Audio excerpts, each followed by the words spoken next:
जय हिंद साथियों, आप सभी का स्वागत करता हूं आपके अपने YouTube platform smart study DS में। आज के सेशन में हम सभी लोग एसएससी एमटीएस एग्ज़ाम के बारे में बात करेंगे और यहां पर इस सेशन में जो आपका सिलेबस है उसके अकॉर्डिंग प्रैक्टिस सेट लेकर आए हैं। यहां पर जो आपका सिलेबस एसएससी एमटीएस एग्ज़ाम में दे रखा है उसमें सबसे पहले जीके के आप सभी से 25 क्वेश्चन पूछे जाते हैं। देन आफ्टर इंग्लिश के 25 क्वेश्चन और आपके इंग्लिश के और मैथ के रीजनिंग के। तो एग्जाम के अकॉर्डिंग ये पेपर आप सभी का तैयार किया गया है, जीके और इंग्लिश, फिर मैथ और रीजनिंग। आप चेक करना है जीके के 25 क्वेश्चंस में से आप सभी का क्या स्कोर रहता है। अगर 13 से 14 का स्कोर आप सभी का रहता है तो बहुत ही अच्छा रहेगा। और पहला क्वेश्चन आप सभी के स्क्रीन पर, भारत का राष्ट्रीय पशु क्या है? अगर ये क्वेश्चन आपके एग्जाम में आ जाता है तो राइट आंसर बाघ के साथ जो भी स्टूडेंट दिए हैं उन सभी का करेक्ट आंसर हो जाएगा कि यहाँ पर ऑप्शन नंबर सी करेक्ट हो जाता है। कह रहा अयोध्या शहर ये बहुत फेमस नगरी है। अयोध्या नगरी ये किस नदी के तट पर अवस्थित है? तो ये आप सभी को बताना है, सरयू नदी के तट पर स्थित है। जो भी स्टूडेंट ऑप्शन नंबर सी के साथ हैं बिल्कुल करेक्ट हैं। तो यहाँ पर आप सभी से एक इंपॉर्टेंट बात बताऊंगा कि ये जो सेशन आप सभी को साथियों प्रोवाइड करवाए जा रहे हैं ये आप सभी के एग्जाम के पॉइंट ऑफ व्यू से ओरिएंटेड है। एक विश्वास बनाए रखिएगा, उस विश्वास को कायम करने के लिए क्लासेस आप सभी तक प्रोवाइड की जा रही हैं। और लाइव क्लास में अगर आप कहेंगे तो यहाँ पर लाइव क्लास आप सभी को प्रोवाइड करवा दी जाएगी। और हमें तो लगता है लाइव क्लास से अच्छा प्री रिकॉर्डेड ही देखिए, उसमें आप सभी का टाइम वेस्ट नहीं जाता है। ठीक है, तो उस क्रम में अगर हम लोग अगले क्वेश्चन की बात करें, कह रहा ब्रह्मपुत्र नदी के तट पर कौन सा शहर स्थित है? तो डिब्रूगढ़ शहर स्थित है, right answer option number C के साथ। उसके बाद कह रहा उत्तर प्रदेश के किस शहर को राष्ट्रीय राजमार्गों का चौराहा कहा जाता है? वाराणसी, प्रयागराज, अलीगढ़ या कानपुर? यहाँ पर मैं कहूँगा कानपुर को कहा जाता है राष्ट्रीय राजमार्गों का चौराहा। और कानपुर ये है कहाँ? तो ये उत्तर प्रदेश में स्थित है। अगर पूछ लिया जाए झीलों की नगरी किस शहर को कहा जाता है, फटाफट बताइए। ये क्वेश्चन बहुत ही इंपॉर्टेंट है और आपके एग्जाम में देखने को मिल सकता है। झीलों की नगरी की अगर बात करें तो उदयपुर, आप सभी लोग राइट आंसर बताइएगा। और नेक्स्ट क्वेश्चन कह रहा पोर्ट विलियम कहाँ पर स्थित है? तो पोर्ट विलियम की अगर बात की जाए तो ये आपका कोलकाता में स्थित है। और नेक्स्ट क्वेश्चन कह रहा है निम्नलिखित में से किस पर्वतीय स्थल के नाम का अर्थ ब्रजपात स्थित है? तो यहाँ पर स्थल की जब बात की जाए ब्रजपात स्थल तो दार्जिलिंग राइट आंसर हो जाता है। और नेक्स्ट क्वेश्चन कह रहा भारतीय चमड़ा अनुसंधान संस्थान कहाँ स्थित है? चेन्नई राइट आंसर हो जाएगा। राष्ट्रीय डेयरी अनुसंधान संस्थान कहाँ अवस्थित है? तो ये आपका यहाँ पर हरियाणा राज्य में स्थित है। और हरियाणा में अगर बात करें तो हरियाणा के करनाल में स्थित है। ये क्वेश्चन कई बार आपके एग्जाम में आया है और एसएससी एमटीएस के एग्जाम में ये क्वेश्चन आएगा। कह रहा है यूनेस्को का वैश्विक विरासत स्थल खजुराहो कहाँ पर स्थित है? तो क्या मध्य प्रदेश, उत्तर प्रदेश, उत्तराखंड या छत्तीसगढ़? तो यहाँ पर ये मध्य प्रदेश राइट आंसर हो जाएगा। कह रहा है जयपुर में एक महल है जिसे सवाई प्रताप सिंह ने बनवाया था, क्या? तो उस महल का नाम आप सभी से पूछा जा रहा है, तो उसका नाम यहाँ पर हवा महल के साथ जाएगा, जो कि यहाँ पर जयपुर में सवाई प्रताप सिंह के द्वारा बनवाया गया था। कह रहा है प्राचीन बंदरगाह सोपारा निम्नलिखित में से किस राज्य में स्थित है? तो ये महाराष्ट्र में स्थित है। महाराष्ट्र आप सभी का राइट आंसर। कह रहा है अरबों ने किस के नेतृत्व में भारत पर पहला सफल आक्रमण किया था? तो यहाँ पर अगर ये क्वेश्चन आ जाए अरबों ने किसके नेतृत्व में भारत पर पहला सफल आक्रमण किया, तो यहाँ पर क्या महमूद गजनवी, महमूद गौरी या आपको मोहम्मद बिन कासिम? तो यहाँ पर ये बहुत ही इंपॉर्टेंट क्वेश्चन है, मोहम्मद बिन कासिम आपको याद रखना है। इनके नेतृत्व में भारत पर पहला सफल आक्रमण किया गया। कह रहा अरबों ने सिंध पर विजय कब प्राप्त किया था? तो ये आपको 712 ईस्वी याद रखना है, जो कि सिंध पर विजय प्राप्त किया था, याद रखिएगा। अगला क्वेश्चन कह रहा है यहाँ पर 1872 में भारत के वायसराय लॉर्ड मेयो की हत्या कहाँ पोर्ट ब्लेयर में की गई थी? लॉर्ड मेयो की हत्या 1872 में हुई थी। कब? 1872। और नेक्स्ट क्वेश्चन आपकी स्क्रीन पर कह रहा है और 25 क्वेश्चंस में से 20 क्वेश्चन आप सभी को जीके के मिलेंगे और 5 क्वेश्चन करंट अफेयर को मिलेंगे। तो उनको भी देखना है क्योंकि आपके एग्जाम में 6 से 7 क्वेश्चन करंट अफेयर के पूछे जाएंगे। यानी कि जैसा आप सभी का पेपर होगा, अगर आप मेरे स्मार्ट स्टडी डीएस से प्रिपरेशन करते हैं तो वहां पर जीके बहुत ही अच्छे तरीके से आप सभी लोग कर लेंगे। और इंग्लिश के यहाँ पर जो भी 25 क्वेश्चन आएंगे वो भी आपके बहुत ही अच्छे से क्रैक हो जाएंगे अगर आप यहाँ पर इस चैनल के माध्यम से स्टडी करोगे। और जीके तो ऑलरेडी यहाँ पर शानदार होगी। और यहाँ पर अपील आपसे ये करना चाहूँगा कि अगर आप चैनल पर नए हैं सो प्लीज़ चैनल को सब्सक्राइब कर लीजिए, और यहाँ पर वीडियो को अगर लाइक नहीं किया तो उसको लाइक कर लीजिए। और जो भी क्वेश्चन आप सभी को साथियों दिए जा रहे हैं ये एमटीएस के सारे प्रीवियस ईयर के क्वेश्चन हैं। यहाँ पर आप सभी को बहुत ज़्यादा मेहनत करने की ज़रूरत नहीं है, जितना पढ़ाया जा रहा है उतना आप लोग पढ़ लीजिए और अपने अकॉर्डिंग थोड़ा बहुत एडिशनल मेहनत कर लीजिए। अब यहाँ पर क्वेश्चन कर है, यह कथन कि मुझ पर किए गए प्रहार भारत में ब्रिटिश शासन के ताबूत में आखिरी कील है, ये किस स्वतंत्रता सेनानी से संबंधित? तो लाला लाजपत राय के द्वारा ये बात कही गई थी। यहीं पर नेक्स्ट क्वेश्चन करा, भारतीय संसद के दोनों सदनों की नियुक्ति बैठक किस संबंध में होती है? तो लोकसभा और राज्यसभा की बात चल रही कि ये संयुक्त बैठक किस संबंध में होती है? तो ये साधारण विधेयक के संबंध में होती है। Right answer option number C के साथ।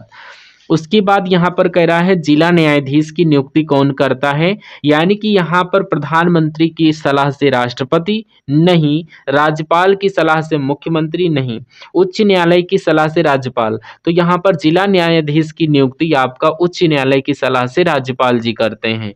कह रहा विद्युत चुंबकों का उपयोग निम्नलिखित में से किससे नहीं किया जाता है? लाउड स्पीकर में किया जाता है, ट्रांसफार्मर में भी किया जाता है, और विद्युत घंटी में भी किया जाता है, और रेफ्रिजरेटर में नहीं किया जाता। जब नहीं किया जाता तो ये आपका राइट आंसर हो जाएगा। अगला क्वेश्चन कह रहा है हाल ही में किसने सामाजिक सुरक्षा में उत्कृष्ट उपलब्धि के लिए ISSA पुरस्कार जीता है? ये करंट अफेयर के क्वेश्चन है तो भारत को याद रखिएगा, इन्होंने जीता है। कह रहा हाल ही में किसने भुगतान नियामक बोर्ड की स्थापना की है? तो रिजर्व बैंक ऑफ इंडिया के द्वारा की गई है। Right answer option number B के साथ।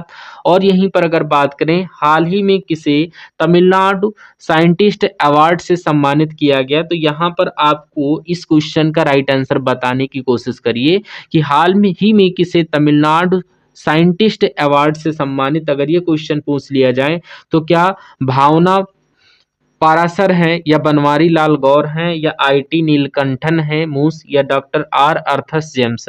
तो यहाँ पर ये आपका राइट आंसर किस ऑप्शन के साथ जाना चाहिए? तो यहाँ पर आप सभी को मोस्ट इंपॉर्टेंट क्वेश्चन की श्रेणी में रखिएगा VVIP। तो यहाँ पर डॉक्टर R आर्थर जेम्स इनका नाम है और इनको तमिलनाडु साइंटिस्ट अवार्ड से सम्मानित किया गया है। कह रहा है यहाँ पर मीराबाई चानू ने विश्व भारोत्तोलन चैंपियनशिप में 2025 में कौन सा पदक जीता है? तो इन्होंने रजत पदक जीता है। और अगर यहीं पर बताएं कि अगर आप SSC MTS एग्जाम को क्रैक करना चाहते हैं तो प्लीज चैनल को सब्सक्राइब करके रखिए, ताकि आप सभी को जो भी आपकी एग्जाम से रिलेटेड आप तक सेशन पहुंचाए जाए उन सभी की नोटिफिकेशन आप सभी तक पहुंच सके और आप सभी सेशंस को वॉच कर सकें। तो इतना काम आप सभी को करना, बाकी सेशंस मैं आपको प्रोवाइड करवा रहा हूं। और इसी क्रम में क्वेश्चन आप सभी से क्या कह रहा है बताइए और राइट आंसर बताने की कोशिश करिए। क्वेश्चन कह रहा है हाल ही में किसने सामाजिक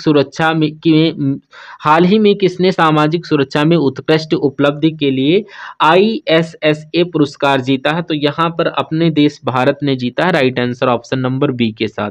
अगला क्वेश्चन कह रहा है select the incorrectly split word. तो यहाँ पर आज के इस सेशन में 25 क्वेश्चन आप सभी के इंग्लिश के होंगे। 25 टॉप लेवल के कॉन्सेप्ट यहाँ पर लिए गए हैं। पहला क्वेश्चन कह रहा है select the incorrectly split word, यानी कि कौन से वर्ड की स्पेलिंग बिल्कुल गलत है। फाइटल की स्पेलिंग आपकी करेक्ट हो जाता है, यानी कि यहाँ पर इसका मतलब होता है घातक। और यहाँ पर टैकल लिखा हुआ, टैकल की मीनिंग ऐसे नहीं होती है, ये आपकी होती है TACKLE होता है, जिसको हम लोग हिंदी में कहते हैं उलझना। क्या कहते हैं? उलझना। और अगर यहाँ पर हम लोग बात करें ब्रूटल, तो ये आपका होता है क्रूर। और अगर हम लोग मेटल की बात करें, मेटल को हम लोग कहते हैं धातु। तो यहाँ पर कौन से स्पेलिंग मतलब गलत है? ऑप्शन नंबर बी की जब गलत है तो यही आपका राइट आंसर हो जाएगा। मैंने आपको जितनी जानकारी दी है यहाँ से भी क्वेश्चन बन सकते हैं। अगर आपको ये सारी चीजें मालूम है तो आप लोग ऐसे क्वेश्चंस बना सकते हैं। अगला क्वेश्चन कह रहा है साथियों यहाँ पर कि select the most appropriate synonyms of the given word. तो अट्रैक्ट का आपको सिनोनिम बताना है। अब कहते हैं ना कि अट्रैक्शन की मैं अट्रैक्ट हो चुका हूँ, उसको देख करके मैं आकर्षित हो गया, तो इसका हिंदी मीनिंग आकर्षित हो जाएगा। अब कौन से मीनिंग मीनिंग का मतलब होता है आकर्षित। अगर हम लोग रिपेल की बात करें तो इसका मतलब होता है पीछे हटाना, तो ये तो आंसर होगा नहीं, यानी कि ये पीछे हटाना हो जाएगा। और डिसगस्ट की बात करें यानी कि यहाँ पर घृणात्मक है, यानी कि यहाँ पर इसका मतलब हो जाता है घृणा। और प्रिवेंट का मतलब हो जाता है रोकना, और यहाँ पर इसका मतलब रोकना हो जाता है। और इंटाइस का मतलब हो जाता है लुभाना।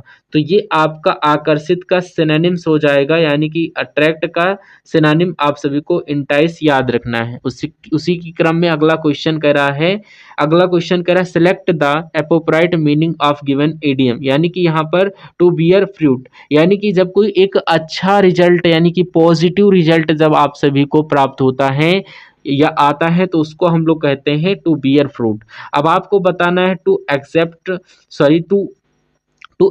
द ट्रुथ, ये भी नहीं होगा। टू बी क्रिएटिव, ये भी नहीं होगा। टू प्रोड्यूस पॉजिटिव रिजल्ट, यानी कि टू प्रोड्यूस पॉजिटिव रिजल्ट, यानी कि राइट आंसर आप सभी का ऑप्शन नंबर सी के साथ चला जाएगा।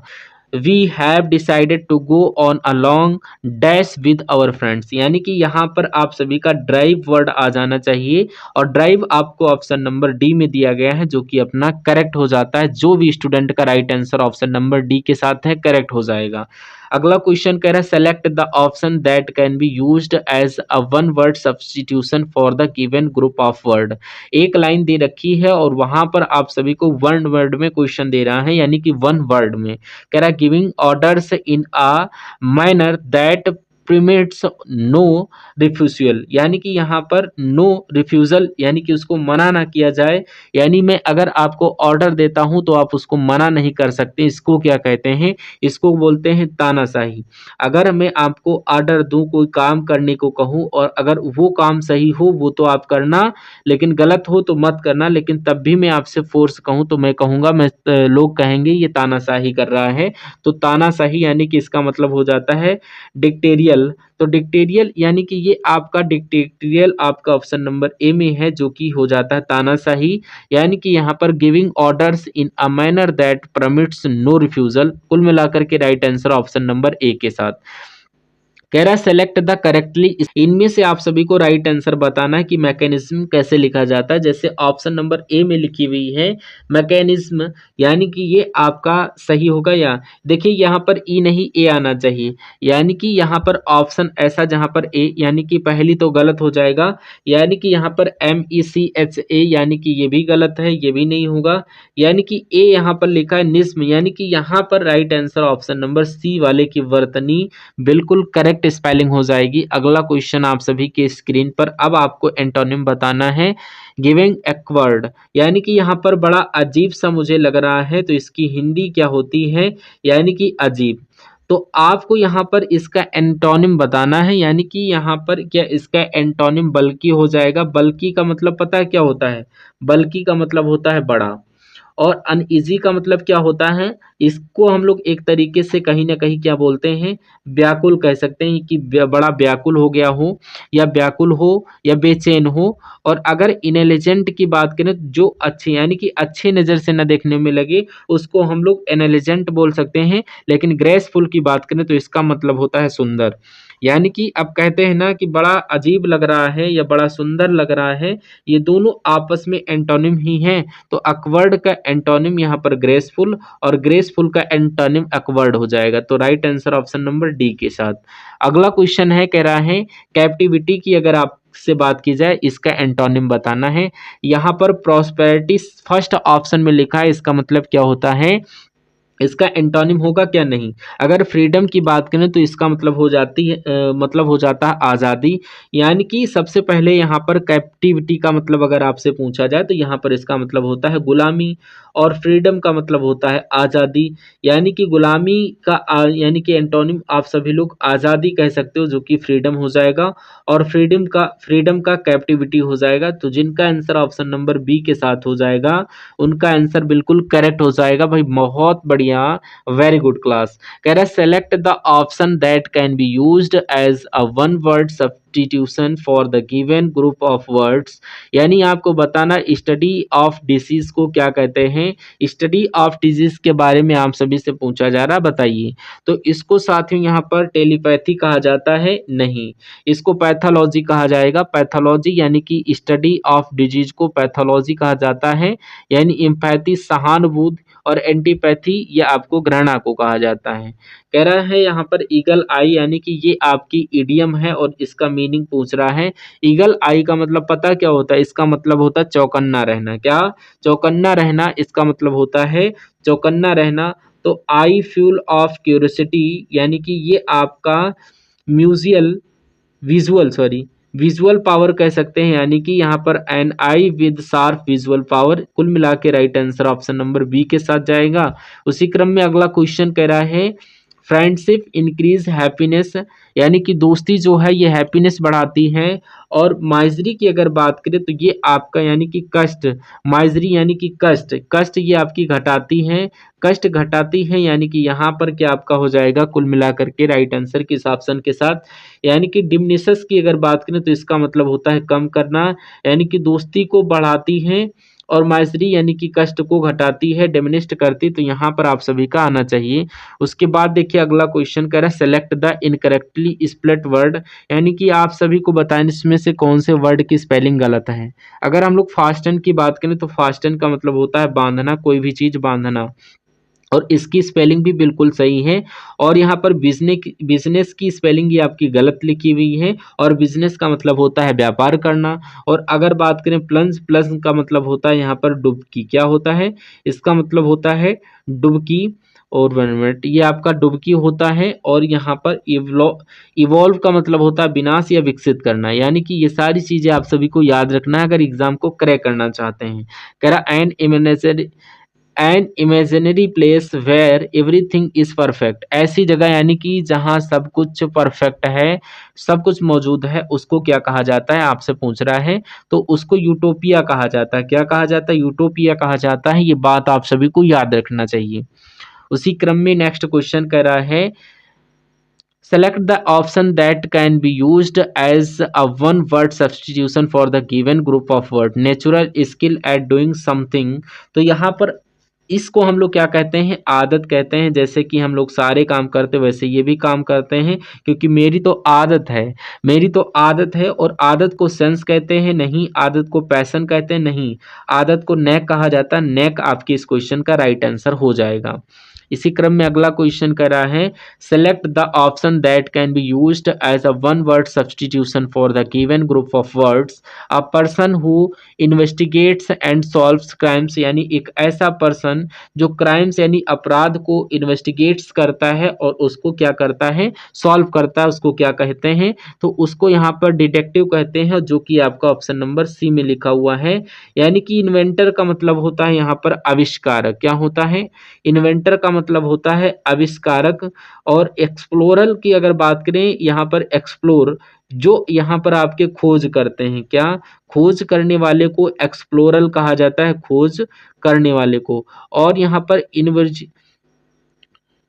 इन्विजिलेटर को यहाँ पर निरीक्षक कहा जाता है। इतनी चीजें आप सभी को याद रखना है। और यहाँ पर एक और वर्ड दिया गया है आपके स्क्रीन पर, कह रहा है मोनोटोनस का यहाँ पर एंटोनिम बताना है। अब जैसे आप सभी को उबाऊ एक शब्द सुना होगा, मोनोटोनस यानी कि उबाऊ है, और इसका उल्टा आप सभी को बताना है। यानी कि यहाँ पर वेराइड की बात करें तो वेराइड का मतलब होता है, यहाँ पर कहते हैं वेराइड तरह तरह के, यानी कि वेरिड, तो यहाँ पर तरह तरह के हैं।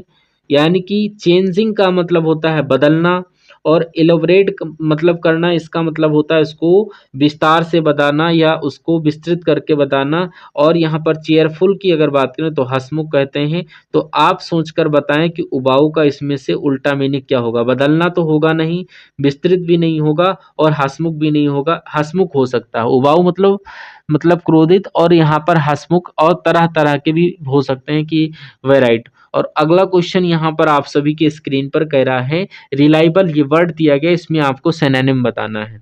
रिलायबल की अगर बात करें तो इसका मतलब सिनोनिम्स आपसे भी से पूछ रहा है और इसका मतलब होता है कि भरोसेमंद, यानी कहते हैं कि ये हमारे लिए भरोसेमंद आदमी है, भरोसेमंद मशीन है, तो ये इसकी हिंदी हो जाएगी। अब यहाँ पर आपको सिनोनिम बताना है, तो यानी कि यहाँ पर फ्रस्ट्रेट का मतलब ट्रस्टेड का मतलब भी नहीं होता इंटेलिजेंट का, और या फॉर्चुनेट या वेल्थी, तो यहाँ पर ट्रस्टेड का मतलब भरोसेमंद यानी कि रिलायबल का ट्रस्टेड हो जाएगा। और इसी क्रम में अगला क्वेश्चन आप सभी की स्क्रीन पर कह रहा है Asha has the house beautiful for the party. यहाँ पर आशा हैज के बाद यहाँ पर खाली स्थान आएगा, यानी कि आशा अपने घर को ब्यूटीफुल बना रही, पार्टी के लिए सजा रही है, तो सजाने के लिए हम लोग कहते हैं डेकोरेटेड, तो डेकोरेटेड आप सभी का राइट आंसर हो जाएगा। उसके बाद यहाँ पर कहा जा रहा है इसमें आपको चार क्या दिए गए हैं, चार सेगमेंट्स दिए गए हैं और इसमें ग्रामेटिकल मिस्टेक आपको बताना। The dog is more better, यहाँ पर एक, और ट्रेन देन अवर डॉग, यानी कि यहाँ पर मोर बेटर नहीं यहाँ पर आना चाहिए, बेटर आना चाहिए। मोर बेटर में दिक्कत है, मोर बेटर नहीं आना चाहिए, यानी कि यहाँ पर their dog is better and trained our dog. अगला क्वेश्चन कह रहा है select the incorrectly spelled word, कौन से स्पेलिंग गलत लग रही है। तो अगर बात करें क्वेश्चन की, इसका मतलब क्या होता है, क्वेश्चन को कहते हैं हिंदी में यहाँ पर तकिया, तो ये आपका तकिया हो जाएगा। और कस्टडी यहाँ पर नहीं होना चाहिए, कस्टडी होना चाहिए, यानी कि CUS और TODY, यानी कि यहाँ पर कस्टडी, कस्टडी का मतलब होता है हिरासत, हिरासत में ले लिया गया है, तो यहाँ पर कस्टडी। और यहाँ पर कर्टेल की बात करें तो यहाँ पर इसका मतलब होता है पर्दा। और यहाँ पर अगर बात करें कस्टर्ड की, तो ये आपका क्या होता है, आप सभी को right answer option number B को बताना, जो कि गलत है, और यही आपका राइट आंसर हो जाता है। अब कह रहा है द प्रोटेस्टर्स खाली जगह when the police used tear gas, यानी कि प्रोटेस्टर्स ने क्या किया होगा, जब पुलिस ने टीयर गैस यानी कि आंसू गैस का इस्तेमाल किया तो वो भाग गए होंगे। वेव्ड का मतलब भागना होता है, नहीं, यहाँ पर इसका मतलब होता है लहराया, लहराया थोड़ी ना, यानी कि लहरा थोड़ो ना गया। तो यहाँ पर ये रिग्रेट की अगर बात करें तो इनको पछतावा होने लगा, तो पछतावा वो बाद में करेंगे, पछतावा जो होता है वो तो बाद में करेंगे, वो तो यहाँ पर भागेंगे, इधर उधर हो जाएंगे, तितर बितर हो जाएंगे। असेंबल्ड मतलब होता है इकट्ठा होना, इकट्ठा थोड़ी ना। अगर स्पर्स डिस्पर्स की अगर बात करें तो डिस्पर्ड का मतलब होता है तितर बितर हो जाना, यानी कि जब पुलिस ने आंसू गैस के गोले छोड़े तो वो तितर बितर हो गए, यानी कि डिस्पर्स हो गए। कह रहा है एलिफेंट, सॉरी, यहाँ पर आप सभी से कह रहा है the following sentence has been split into 4 segments, identify the segments that content a grammatical error, Ravi told back soon his friend that he would return। तो यहाँ पर आप सभी को बताना है इसका राइट आंसर क्या होगा। तो यहाँ पर अगर पूछ लिया जाए इस क्वेश्चन से रिलेटेड क्वेश्चन, तो इसका क्वेश्चन क्या कहेगा, तो यहाँ पर आप सभी को रवि टोल्ड बैक सून, यानी कि यहाँ पर रवि टोल्ड ये एक आप सभी का हो गया, और इसके बाद ये एक हो गया, ये 4 सेगमेंट है और आपको दिक्कत बताना है कहाँ पर आप सभी को लग रही है। चलिए क्वेश्चन को देखिए ध्यान से और दिक्कत बताइए कहाँ पर आप सभी को लग रही है। तो Ravi told his friends that he would return, अब रिटर्न भी आया है और बैक भी आ गया है, तो रिटर्न सून हो जाना चाहिए, यानी कि यहाँ पर बैक का इस्तेमाल नहीं होना चाहिए, रिटर्न नहीं खाली सही है, तो right answer option number A के साथ चला जाएगा। और इसी क्रम में अगला क्वेश्चन कह रहा है select the most appropriate antonym of giving word, यानी कि परस्यूड एक वर्ड दिया गया और इसका एंटोनिम पूछा जा रहा है, यानी इसी को मतलब बोलते हैं हम लोग राजी करना, यानी कि राजी करने को कहा जाता है परसुएड, और इसका एंटोनिम क्या होगा कि किसी को किसी काम से रोकना, यानी कि यहाँ पर हल्ट मतलब क्या होता है, हल्ट मतलब होता है यानी कि यहाँ पर रुकावट, क्या होता है कि आगे चलकर भैया हल्ट आएगा यानी कि रुकावट आएगी। और मीठी बातों से मिला लेना इसको कहते हैं कॉक्स, यानी कि यहाँ पर लीड की बात करें, कौन व्यक्ति हमारे टीम के लीड कर रहा है या नेतृत्व कर रहा है, स्टूडियो में कितने स्टूडेंट वर्क कर रहे हैं, और तो मैं कहूँगा हार्ट, यानी कि option number A correct answer हो जाएगा। और इसी क्रम में अगले नंबर का क्वेश्चन है, कह रहा है the government the contract for 100 low floors buses to an automobile manufacture.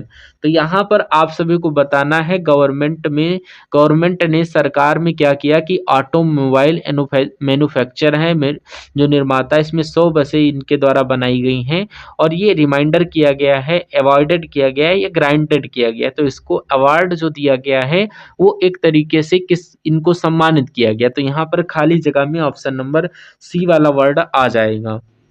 और यहाँ पर आपके सामने रीजनिंग के क्वेश्चन कुछ हैं और बहुत ही शानदार ये रीजनिंग की इंपॉर्टेंट क्वेश्चन है। इन क्वेश्चंस को देखिए और अपनी तैयारी को क्रैक करिएगा। पहला क्वेश्चन है और इसका आंसर आप सभी को मुझे बताना है। और यहाँ पर आपके सामने कथन है और निष्कर्ष। कह रहे सभी चूहे कुत्ते हैं। तो मान लीजिए यहाँ पर हमने सभी चूहे ये बना लिए और सभी चूहे आपके क्या हैं, कुत्ते हैं। तो ये आपके चूहे हैं और कुछ चूहे आपके क्या है, कुत्ते हैं। तो यहाँ पर आप सभी को बताना है कि कुछ चूहे आपके कुत्ते हैं। तो यहाँ पर हम लोग बना लेते हैं कुछ चूहे अपने कुत्ते। तो और अगला क्वेश्चन कह रहा है कि यहाँ पर कुछ चूहे मुर्गियां हैं। तो यहाँ पर कुछ चूहे भैया मुर्गियां हैं। तो यहाँ पर मुर्गियां, मुंह पर मुर्गियां। तो अब आपको निष्कर्ष पढ़ना है, यानी कि कुछ चूहे कुत्ते हैं और कुछ कुत्ते नहीं, यानी कि सभी चूहे कुत्ते हैं, सभी कुत्ते यहाँ पर क्या हैं, वो साथियों यहाँ पर कुत्ते हैं। ठीक है। अब कह रहा कुछ मुर्गियां चूहे हैं, कुछ मुर्गियां चूहे हैं, बिल्कुल इतनी मुर्गियां यहाँ पर क्या हैं, वो चूहे। ये तो आप सभी का राइट आंसर हो जाएगा। और कुछ चूहे यहाँ पर कुत्ते हैं। तो कुछ चूहे कैसे कुत्ते हैं, तो यहाँ पर अगर हम लोग बात करें एक तरीके से ये भी बन सकता है कि जब सारे चूहे कुत्ते हैं तो कुछ चूहे भी तो कुत्ते हुए, यानी कि ये भी कहीं ना कहीं सही हो जाएगा। ऐसा लिखा हुआ क्या निष्कर्ष एक और दोनों पालन करते था, ये यानी कि यहाँ पर ऑप्शन नंबर डी वाला करेक्ट आंसर हो जाएगा। यानी कि आप सभी को याद रखना है। कह रहा उस वेन आर्य का चयन कीजिए जो निम्नलिखित वर्गों के संबंध को सर्वोत्तम ढंग से निरूपित करता है। कह रहा भतीजी, ब्यूटिशियन और महिलाएं। अब जो भी भतीजी है वो आपकी फीमेल है, यानी कि महिलाएं होंगी। तो मान लीजिए ये महिलाएं हो गई और ये भतीजियां हो गई। और यहाँ पर हो सकता कुछ भतीजियां ब्यूटिशियन हो और कुछ महिलाएं ब्यूटिशियन हो। तो ऐसा आरेख आपका ऑप्शन नंबर सी में बना हुआ है, जो कि अपना राइट आंसर हो जाएगा। अगला क्वेश्चन आप सभी के स्क्रीन पर है। देखिए 54 नंबर क्वेश्चन इंपॉर्टेंट है आपके एग्जाम के पॉइंट ऑफ व्यू से। तो यहाँ पर दिए गए पैटर्न का ध्यान पूर्वक अध्ययन कीजिए और उस संख्या का चयन कीजिए जो इसके प्रश्नवाचक चिन्ह के स्थान पर आ सकती है। यानी कि यहाँ पर 615, 447, 7 है और 55 है और फिर यहाँ पर 13 है, फिर 29 है और आपको बताना यहाँ पर कौन सा नंबर आएगा। तो ये आपका 6, 15, 48 ये कैसे क्या हुआ, आप सभी लोग थोड़ा सा सोचिए कि ये कैसे क्या पॉसिबल हुआ। अगर हम इन दोनों को जोड़ दें, यानी कि 6 और 15 को क्या करें, 6 प्लस 15 को आपस में जोड़ते हैं तो हमारे पास 19 हो जाता है, यानी कि सॉरी 21 हो जाएगा। अब यहाँ पर 21 की गुणा अगर हम किससे, यानी कि हमें 48 बनाना है, अगर 21 की गुणा हम 2 से कर दें तो यहाँ पर 42 हो जाएगा। और 42 में अगर 6 जोड़ दें तो हमें 48 मिल जाएगा। और यहाँ पर अगर रूल्स जो मैंने बताया है और वही रूल्स अगर उनको अपनाने पर 55 आ जाता तो रूल्स अपना करेक्ट हो जाएगा। तो 7, 17 से 55 कैसे बनाया गया है, ये दोनों आपस में जोड़े गए, यानी कि 7 प्लस ये और इनको आपस में जोड़ेंगे तो यहाँ पर आई होप 24 हो जाएगा। तो 24 यहाँ पर 24 की गुणा हम लोग 2 से करेंगे तो 24 गुणे 2 यानी कि ये आपका 48, 48 में कितना प्लस करें तो ये आपका 55 आ जाए। तो यहाँ पर आप सभी को बताना है ऐसा क्या हम लोग प्लस करें कि यहाँ पर 55 आ जाए। किया गया, अब 7 ऐड किया गया तो मेरे ख्याल से अब उसके बाद 8 ऐड किया जाएगा, कोई दिक्कत नहीं है। अब ये 6 क्यों ऐड किया गया, क्योंकि ये आपका यहाँ पर 6 है जो मैंने अभी पैटर्न आप सभी को करवाया था। तो यहाँ पर 13 प्लस 29 को आप लोग जोड़ेंगे तो कितना आएगा, ये 12, 3 ये 12 और ये आपका कितना, अब इसकी गुणा 2 से कराइए तो कितना हो जाएगा, 2 दूना 4 और 8, यानी कि अब इसमें कितना जोड़ा है, 13 जोड़ना है क्योंकि ये नंबर यहाँ पर 13 दिया गया है। तो यहाँ पर 84 और 13 कितना हो जाएगा, 84 प्लस 13 यानी कि ये आपका 107 हो जाएगा कि 107 ऑप्शन में है। 13 प्लस 100 यानी कि ये आपको जब जोड़ना है तो 107। 13 प्लस 29 यानी कि 9 3 12, 12 का 2 हासिल लगा 1, यानी कि 3 4 42, 42 दूने की अगर बात करें तो ये आपका 84, और 84 की अगर बात करें 84 में यानी कि उधर हम 13 जोड़ने हैं, और 13 अगर जोड़ते हैं 84 में तो ये 7 अगर 97 यानी कि 107, कैसे 10 बढ़ाकर मैं बोल रहा हूँ क्या? तो यहाँ पर 97, 97 कहाँ पर लिखा हुआ है? ऑप्शन नंबर डी में लिखा हुआ है। तो जिनका आंसर ऑप्शन नंबर डी के साथ है तो बिल्कुल करेक्ट आंसर हो जाएगा। अगला क्वेश्चन है, आप सभी से कह रहा है कि यहाँ पर रैट को 39 लिखा जाता है, डॉग को 26 लिखा जाता है, तो उसी प्रकार वाई ए को कैसे लिखेंगे? तो अगर हम लोग आर की बात करें, यहाँ पर अगर मैं बात करूं आर की जब भी बात करते हैं, आर के जो लेटर्स हैं उनको आप जोड़ लीजिए एक बार, जैसे कि आर 18 पर आता है, ए 1 पर आता है, और यहाँ पर 20 पर। तो 18 1 19, 19 और 20 39 ही तो होता है, यानी कि यहाँ पर ये 39 ही तो लिखा गया है। उसी प्रकार डी 4 पर आता है, वो 15 पर आता है, जी 7 पर आता है, 7 4 11, यानी कि ये तो 26 यानी कि जोड़कर ही लिखा गया, और यहाँ पर भी 26 होगा। वाई 25 पर, ए 1 पर, के 11 पर, और ये यहाँ पर कितना हो गया साथियों? 25 35 36 37, यानी कि यहाँ पर 37 ऑप्शन में है, बिल्कुल लिखा हुआ है ऑप्शन नंबर सी में। जिनका आंसर ऑप्शन नंबर सी है बिल्कुल करेक्ट हो जाता है। और अगर आप साथियों एमटीएस एग्जाम में रीजनिंग और मैथ के सेक्शन में बहुत अच्छा स्कोर करना चाहते हैं तो ये क्लास आप सभी को डेली मिलेगी, और इन क्लासेस को आप सभी को डेली देखना होगा, और बहुत अच्छे तरीके से एग्जाम आप सभी का इजीली क्रैक हो जाएगा। तो आज के सेशन में आपके टॉप 55 क्वेश्चन थे। तो कैसी लगी ये क्लास एक बार बताइएगा, और कमेंट सेक्शन में ये मत भूलिएगा कि यहाँ पर इतना हमारा स्कोर कार्ड गया है और सारे क्वेश्चन समझ में आए हैं या नहीं। जो क्वेश्चन ना समझ में आए हो कमेंट बॉक्स में बता दीजिए, और उनको दोबारा से समझाने की कोशिश करेंगे। Okay, thank you for watching this session.